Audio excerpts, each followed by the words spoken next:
Hello, loves. How are you? We're in the eclipse window, and also the fall equinox is coming up, as well as a few weeks after that. We have multiple big planets going direct from retrograde. So it feels like there's a lot that's going to be opening up over the next month or so. And the vision that I've been seeing is that we've started making a pot of soup essentially, and it's simmering on the back burner, and you're continuing to add your ingredients. But at the moment, it's not up to a full boil, right? You're sort of just still deciding what you're going to put into the pot and what ingredients you're choosing for your recipe. This is actually a beautiful gift of time that's allowing us to really drop into discerning what it is that we want to create. And this is also why sometimes things that maybe in the past you would have thought weren't a big deal feel like a big deal now, because you're actually embodying and holding the container and the responsibility of your creations. You're more focused on consciously creating your experience with the universe, with your higher self, with source. And so you're actively holding your own container versus sort of just being at the whim of everything else. And this is a huge contributing factor of why this space and the grace to let ourselves really embody is so important, because it's actually where you're taking the reins of your experience. Now, most, if not all of us, the first portion of our life was very geared in living in the society, the family, the container that we were born into. And what we've been going through within this ascension awakening process is balancing out our own personal karmic energies, completing out contracts, embodying into our own truth, and clearing up any ancestral contracts or releasing ones that have nothing to do with you, and honoring everything that brought us to this point, but also freeing ourselves to establish our own direct foundation into the earth, and really letting ourselves be free of all of those old expectations and projections, and really like discerning and choosing what it is that we want to participate in. Because a lot of people have this notion and this perception that they are trapped, that they are bound, that they have these obligations that they have to honor. And I get it. And I'm not saying that there's not responsibilities to take care of, but I'm also a person who believes deeply that most of the traps and bindings and obligations are things that we do have the power to unravel and free ourselves from. A lot of times, it's not necessarily being able to see the path ahead that creates that fear, but also the weight of other people's expectations and codependent energies creates the dynamic where we feel or previously felt trapped in situations that we were not necessarily able to thrive and flourish within. But most times, if you really break it down, there actually are ways to free yourself. One of the things that I found helpful when I was going through this was this awareness that I was not where I belonged. And I wanted to exit the energies and the squished feeling that I felt, but I also really didn't want to create drama or hurt anyone, right? So there was all of these factors that went into it, and my intention was to free myself into my own sovereign lane without projecting or blaming others, including myself, and just allowing myself to like move forward and figure out what was right for me. I definitely had to break through some fears and worries to get to that point. But I just kept praying and aligning and asking for the highest support for myself and everyone else involved. Okay. You might not always be able to see the whole path ahead, but what you can do is actually ask for the first step. And this can be connected to your work, your job, your finances, how you provide for yourself and your family. It could be a partnership, and this could be a business partnership or a relationship partnership or a marriage or a lease or any type of binding contract where if you're reaching a point where you're finding that this contract is not actually supportive for your life or for your happiness, it feels important that we position ourselves to realize that our job is to be personally responsible for our own happiness.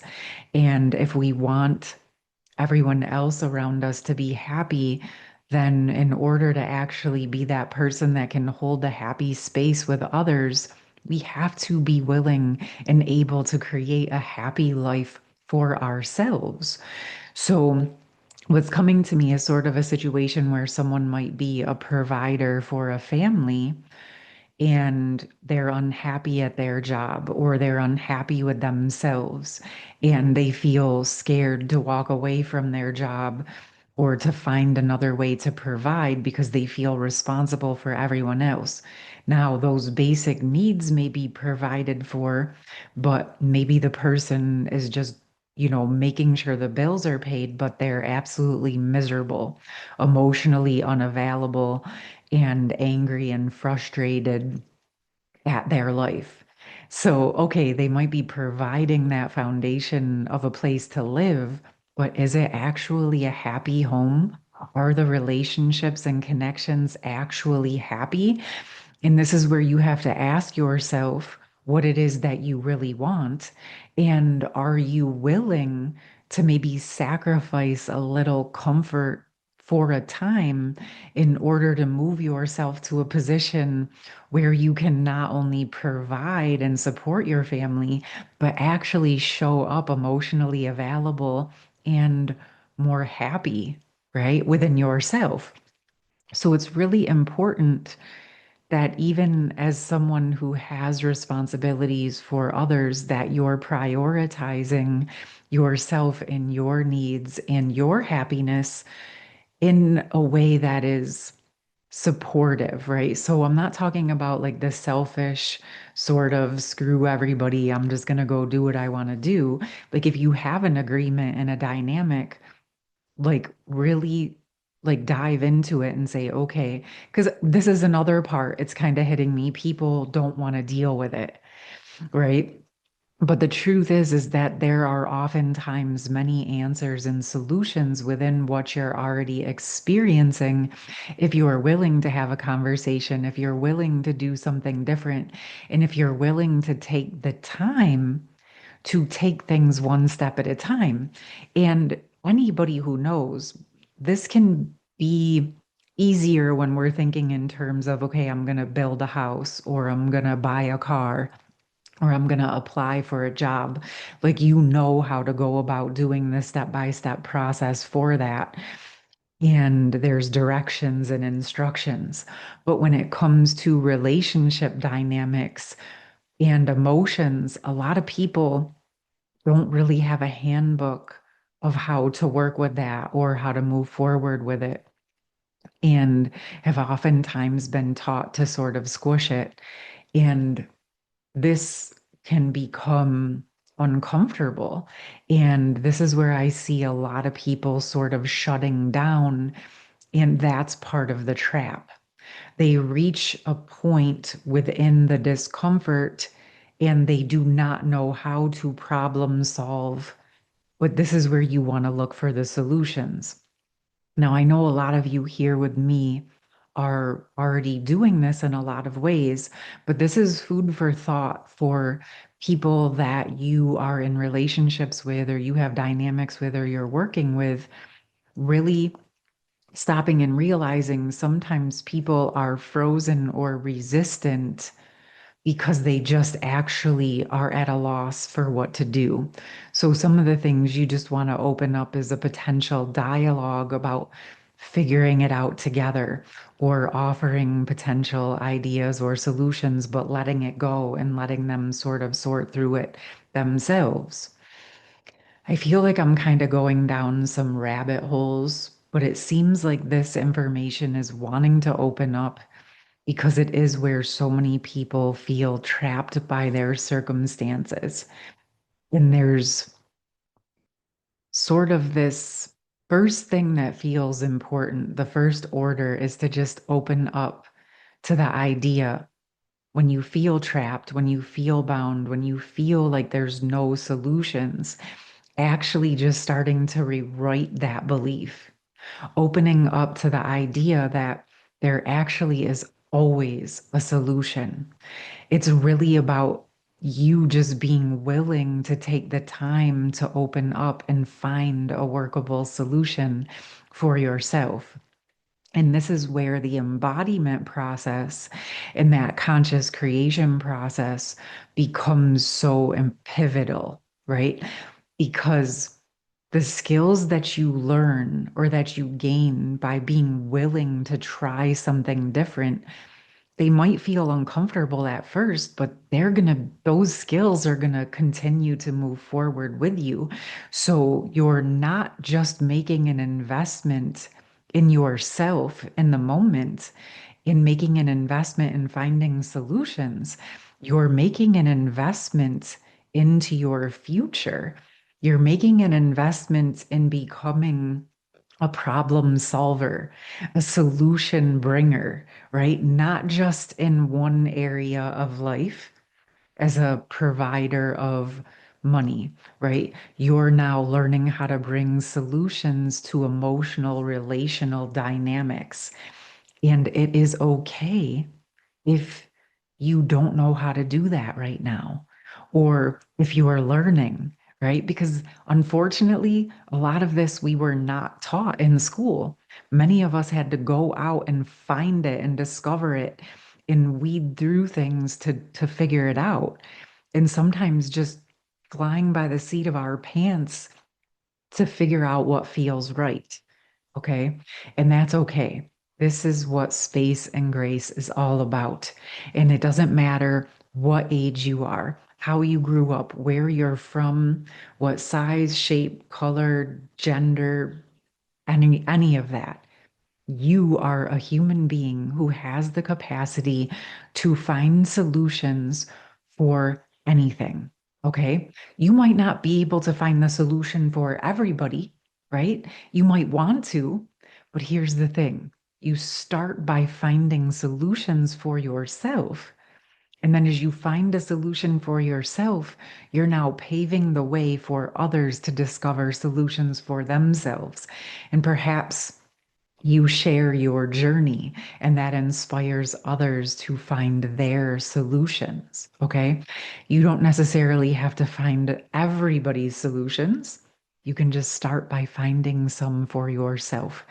Take it one step at a time, one breath at a time, and know that if you find these pockets that feel uncomfortable and overwhelming, it is okay and it is normal. It is part of the growth process. And we have to be willing to do something we've never done to receive something we've never had.